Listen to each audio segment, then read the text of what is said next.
Migrant Crisis 2.0. It's happening again. 2015 is repeating itself, it seems.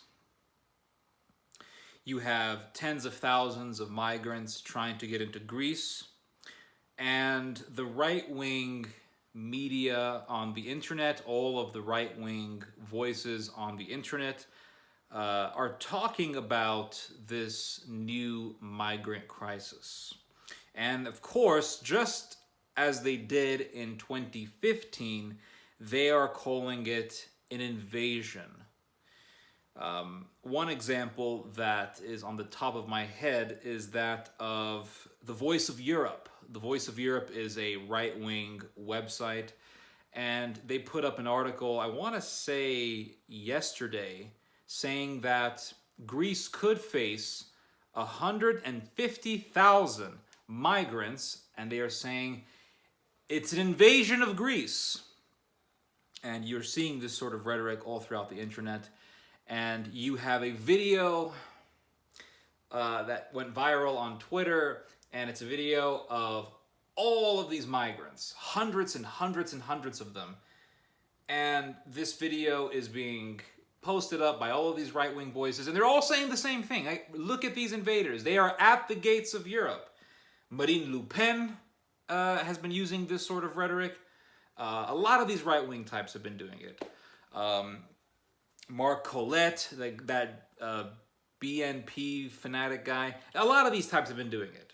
You have Martin Sellner. It's out. It's like that movie Jumanji. The game is put under the ground because, well, when you open up the game and start playing it, you know, all these wild animals start popping up, and before you know it, some guy with a hunting rifle is trying to blow your head off. That's kind of like what this is. It's like there was the migrant crisis, and then a bunch of right-wing, crazy nationalist parties started getting pretty substantial election successes and accomplishments and taking a lot of seats in parliaments throughout Europe, and people were saying, okay, we can't let this happen again, right? We can't let this monster pop up again because it went pretty wild when we opened up the damn game. And the EU, officials in the EU were saying, and this was a common thing to say, 2015 cannot repeat itself. Well, guess what? It's repeating itself. It's happening again. And the rhetoric is pouring in just as it was when the 2015 refugee crisis was taking place. And you have OE24, big Austrian right-wing newspaper. They put up a story not too long ago, I want to say a few days ago, saying, oh, look, all of these migrants want to come into Europe. They might have the coronavirus. Remember what I said in my last video. In the 2015 refugee crisis, there was no virus, right? There was no coronavirus. Even though there were people talking about, you know, potential diseases that migrants could spread, there was no real emphatic threat of an actual virus.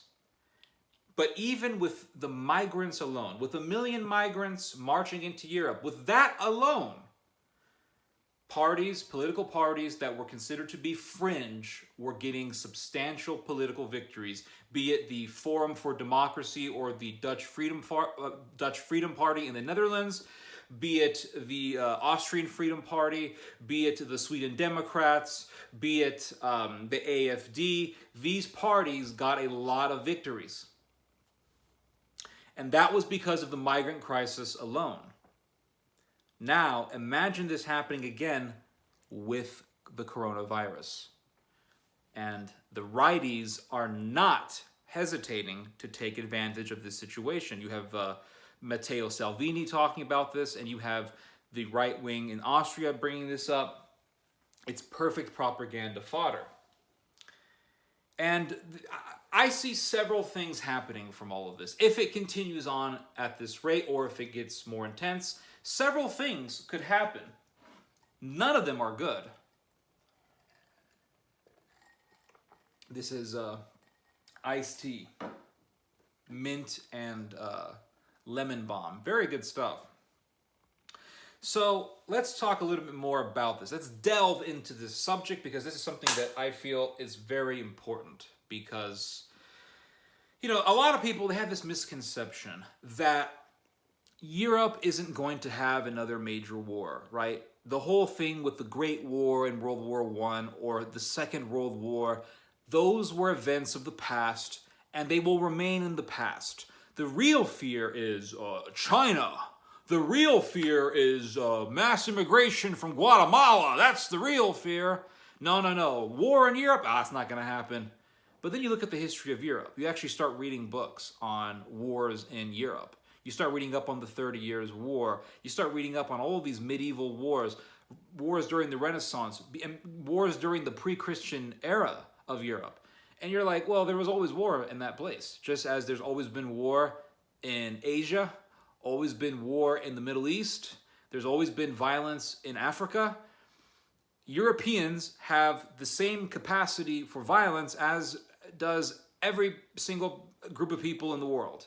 But for some reason, we put a weird exemption for the Europeans. Like, well, Africans, they're killing each other. Like if I told you, look, there's war in the Congo. Like, the people are killing each other. Thousands of people have been murdered. Well, Africans kill each other all the time. Normal behavior, right? Or if I told you, hey, Syrians are killing each other. Oh, who cares about that? Because, well, they're Arabs, and, Arabs have always been killing each other. That's how it is, right? Muslims are killing each other. If I said, hey, Arabs, Saudi Arabians are butchering Yemenis by the tens of thousands. 80,000 dead by starvation alone. Arabs killing each other. Normal Arab behavior. And this is really just racism.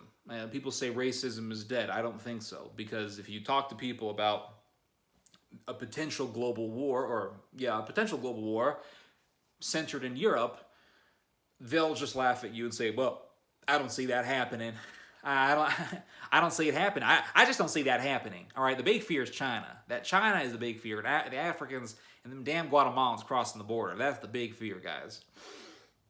But they don't want to look at the big white goat in the center of the room with its giant horns almost touching the ceiling. They don't want to look at the sinister Baphomet that sits in the center of the room with all the power, with all the geopolitical intrigue, with all of its prestige. They want to ignore all of that because, well, it's this image of it's this image of being upper class, being European. It's something special.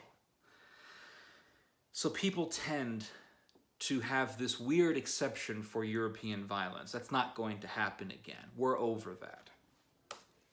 But one thing that the migrant crisis has shown is that we're not over it. And Europeans have not put away those old demons. Or I should say, Europeans have not struck down the dragon, so to speak, as St. George did. The dragon is still there. It's hiding in their closets. And at any moment, they could open it up.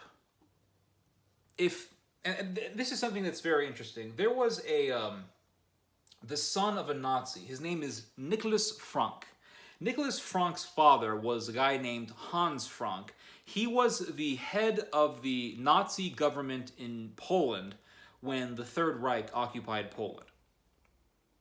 Nicholas Frank did an interview, I want to say like 2 years ago, in which he said that the Germans are very peaceful as long as their economy is strong and their lives are comfortable.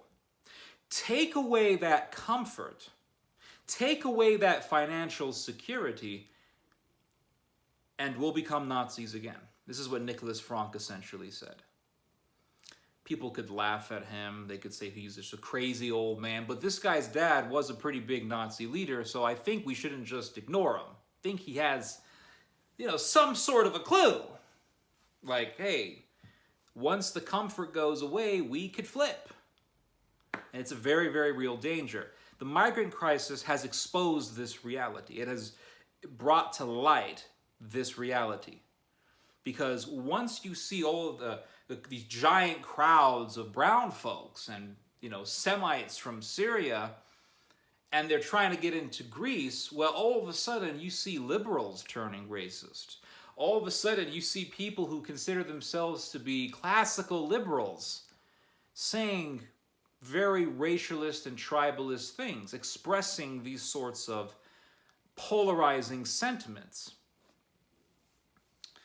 Good example of that is Carl Benjamin, who goes by the name, what's his name? What's his name? Dang it. Of Akkad, that guy of Akkad, Sargon of Akkad. He goes by that name, Sargon of Akkad. And he considers himself to be a classical liberal. And he spouts some pretty racist ideas. People can flip like that. I've seen it myself. Listen, I grew up in Northern California. I grew up in the Bay Area. I've seen it numerous times. People who consider themselves, you know, hardcore traditional Democrats. You tell them that you don't agree with gay marriage or something, or you don't agree with abortion, and if you're not white, they'll tell you to go back to where you came from. I had that happen to me when I was living in California. I told a lady, I said, listen, I'm not really down with the whole feminism thing. And she said, go back to the Middle East where they kill each other. And she was a Democrat liberal. People can flip once they feel their comfort zone is either challenged or is in danger of no longer existing. They can flip and turn Nazi. They can flip and turn pretty nasty. And if you look at what's happening in Lesbos right now, the little island of Lesbos, where all these migrants are going, the people there have been assembling. They've been protesting by the thousands against this migrant stuff. And I was reading the news, and there was one guy in Greece who said, one thing that this migrant crisis has done is unite the liberals and the right wing. The left and the right in Lesbos are united against the migrants. So the Europeans can change. They can flip from being center-right or center-left moderates and go full Nazi. They can do it. And when you see so many people getting angry and upset about mass migration, all it takes is for one guy to say, I'm going to be your hero. I'm going to be the solution to your problem. And that guy could be some crazy right-wing nut. He could be some eugenist. He could be the Antichrist himself. If the masses believe that he's going to save them from the migrant stuff, they will vote for him. Perfect example is Geert Wilders. That guy, I remember hearing about Geert Wilders when I was in high school. He didn't have a single seat in the parliament.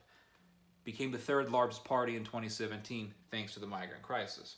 Now, there has been some interesting talk coming out of Europe about which countries are going to absorb these migrants.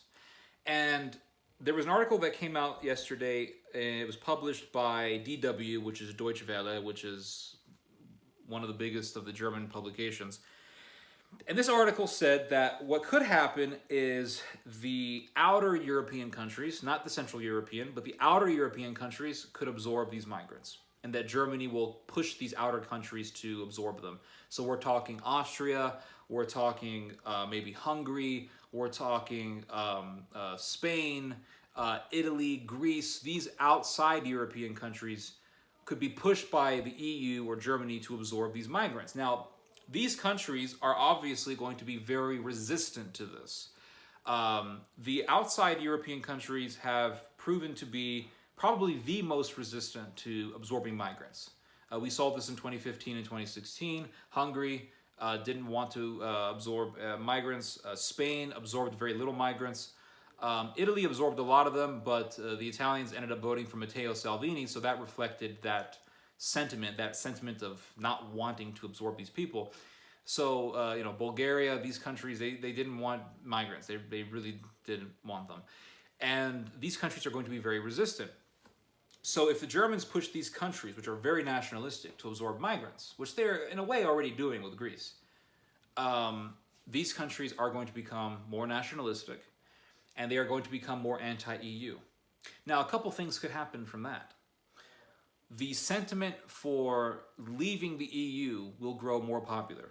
So you're going to have people talking about Spain leaving the EU, Greece leaving the EU. You could have a Grexit situation, an Italex type of situation, an Italian exit from the EU. You could have a Hungarian exit from the EU. You could have these sorts of things happen. Or you could have these countries being very close to making that happen. Regardless, the idea of leaving the EU is going to become very popular if this migrant situation intensifies and if the EU begins to push these outside European countries to absorb migrants. And what this is going to do is polarize the European Union. It's going to polarize it. And the idea of being a unified European bloc is going to become less popular. One thing that this migrant crisis has done is it has exposed the disunity amongst Europeans. Because once this migrant crisis took off, well, Brexit happened, and that proved that Europeans aren't as united as we thought they were, because they don't want to help outsiders. Once you push them to help migrants or something like that from non-white countries, then it becomes a problem. They no longer want to be a part of this bloc. So we saw that with Brexit. Another thing that happened that reflects the polarization of Europe is the Catalonia phenomena. 2017 happened, and the Catalonians voted to leave Spain. And it wasn't just about it wasn't about leaving the EU. It was about leaving an actual European country. They wanted to leave Spain. Most Catalonians want to leave Spain. And what that did was it increased Spanish nationalism, because the center-right conservative moderates in Spain did not really deal with the situation that well.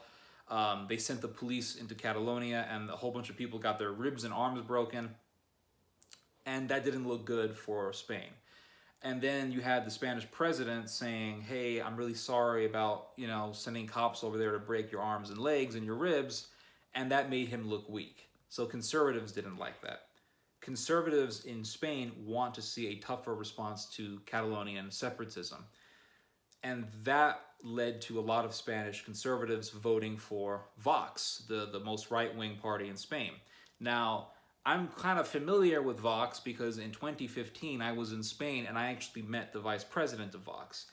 And it's not like I bumped into this guy. I was at a conference because we helped around 17 Christian migrants from Iraq get into Spain. It was very difficult. It took a lot of money and it took a lot of time. But we managed to accomplish this goal. And so I went to Spain and I was in a conference. And this man named Victor Gonzalez approached me and we sat down and we had dinner. And he said that he liked my message. He liked what I had to say.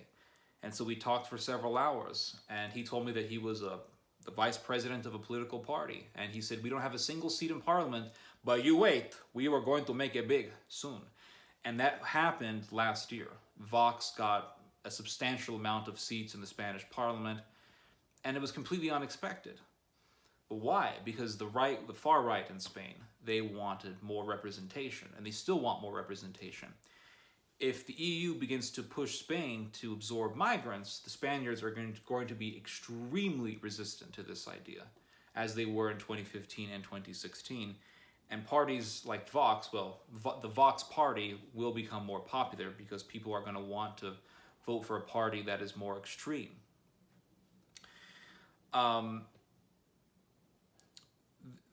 It's a whole quagmire, and these people are going to continue coming.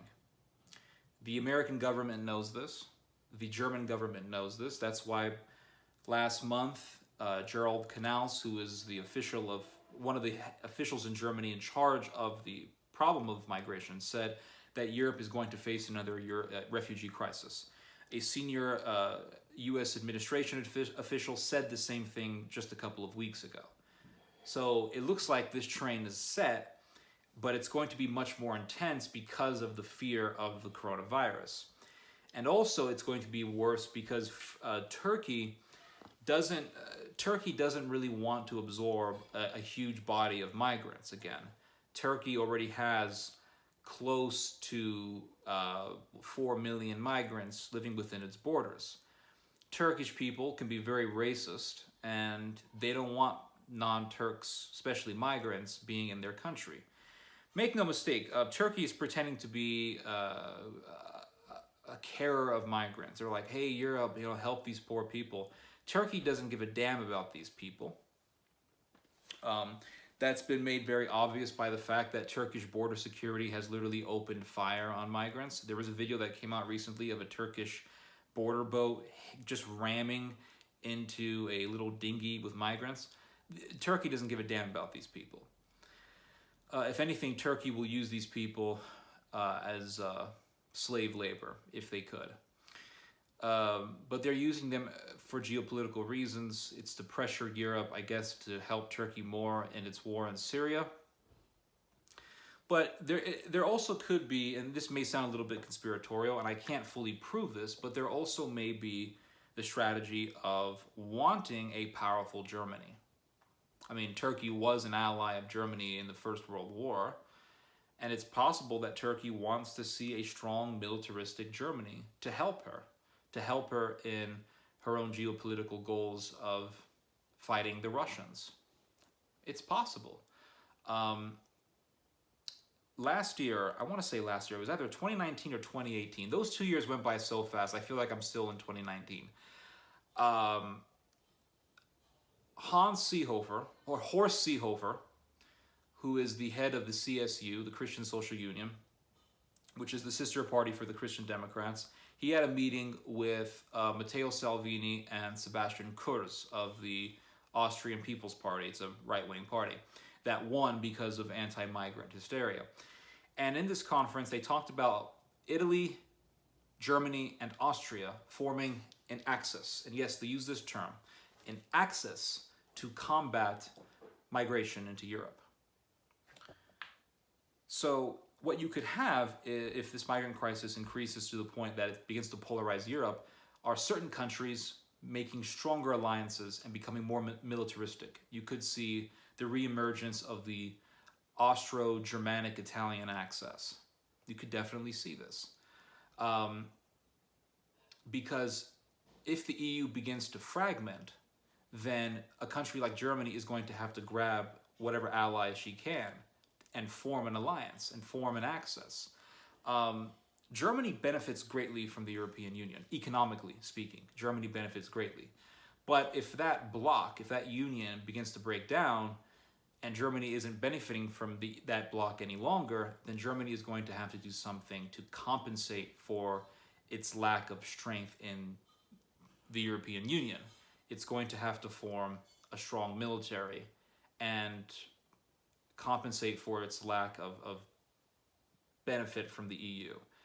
And with that strong militarism, Germany will begin to make strong alliances with allies that she can trust, allies that need her, and vice versa. So you could see that Austro-Germanic alliance again. We know that the Austrian Freedom Party wants this. There is an Austrian politician by the name of Andreas Molzler, and he has said that he wants to see the revival of the Reich, and he wants to see the revival of Austria and Germany coming together again and ruling Europe together. So if the EU begins to break down, Germany is going to realize that she's losing her economic power, and she's going to have to turn to another form of power to keep control, military power. And this was the whole big talk after Brexit. I mean, we saw this with the Bratislava meeting that took place right after Brexit, the Brexit referendum, in which the Germans talked about creating a stronger military. In the 2017 Munich Security Conference, the Germans talked about this again. So if you have Greece becoming more resistant, if you have Spain becoming more resistant to the EU, if you have Hungary, Poland, Italy, if you have these countries becoming more resistant, Germany is going to have to change its power dynamics from the establishment European Union to something a lot more dark and sinister and more militaristic. You also have the factor of the United States. The United States has been antagonizing Germany, especially with Donald Trump calling Germany a slave to Russia, Donald Trump saying that Germany needs to pay its fair share, all that stuff. And Merkel has said several times that she can no longer trust Britain and America, basically the Anglosphere, and that Germany has to gain its own power and make alliances with European countries and consolidate German power through that. That's what this is all about. There's a lot of talk within the German think tank circles about a more powerful Germany, basically a pan-European confederation or a pan-European force headed by Germany. So this is very real, and there was actually a report that was released from the German government, I want to say about 2 years ago, that talked about the possible scenario of the EU bloc fragmenting and what Germany would have to do if that were to take place. And the report concludes that that if the EU bloc begins to fragment, the German military has to become stronger. That would be the ultimate reaction to that. So the Germans already know this. The Germans also know that with migrants comes nationalism. They know this. In fact, there was a major German politician just recently. His name is Friedrich Merz. And Friedrich Merz was asked in a press conference that would blocking migrants decrease the power of the far right in Germany? And he said, yes, the only way to defeat the far right in Germany is to block migrants from coming into Germany, because with the presence of migrants, you have the increase in popularity for far-right politics. So it's pretty known in Germany, in German political circles, that with the increased presence of migrants, non-white migrants, you have also the increased presence of tribalism and nationalism. So they knew what was happening by bringing all these migrants. They knew what the results were going to be. So it makes you wonder, what was the real agenda behind bringing in these migrants? People will say, oh, it's to destroy the white race. But the reality, I think, is much more sinister than that. I mean, I think it's much more real. I mean, just, okay, annihilating the white race, okay, that's pretty sinister. But my point is, it's something more realistic than that. And that is to increase nationalism and fulfill the duty of Gladio. Gladio was all about increasing European nationalism. The migrant crisis is fulfilling what Gladio wanted. And if you want to learn more about that, look at Gladio. So you see this migrant crisis taking place again. Multiple things could happen. You could have a polarization of the EU, and with that, Germany would have to consolidate her power and become more militaristic. Or you could have massive amounts of nationalism taking place in Germany and various European countries, and you could have far-right governments rise up and make some sort of an alliance together, and you could have something much more dangerous. Regardless of what's going to happen, it's not going to be good. That's the bottom line. Anyway, I've been talking long enough. Hope you guys have enjoyed this message. Hope you guys have learned something from this message. You guys just heard some theology. God bless.